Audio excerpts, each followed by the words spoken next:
Hi, and welcome back to receiving 3 times the market rent through nonprofit organizations.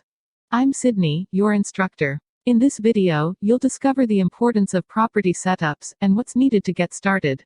In property management, there are numerous types of properties that you may host.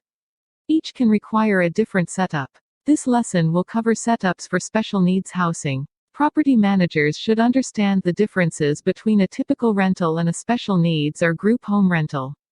Property owners with disabilities or other special circumstances which inhibit their abilities to live independently may be placed in a group home environment by supportive social service organizations such as state-funded agencies for mental health care, community alternative care centers, corrections facilities, foster family homes, and nonprofit retraining centers.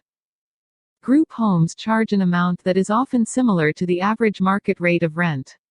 A large number of residents living at a single address can create management issues, but tax benefits might offset some of the extra costs. Property owners who offer special needs housing need to make sure that they can provide homes for such residents and be able to maintain the property, keeping up on lawn care, snow removal, etc. Property owners must ensure that their properties comply with the Fair Housing Act amendments of 1988.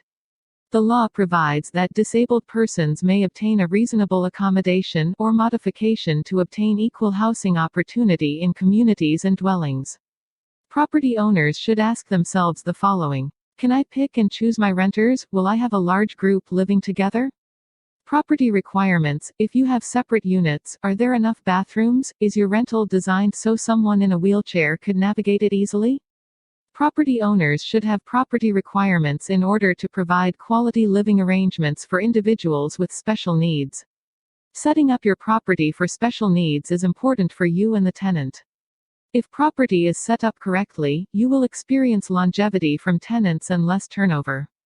This concludes property setups. In the next video, you'll learn about nonprofits. See you in the next video.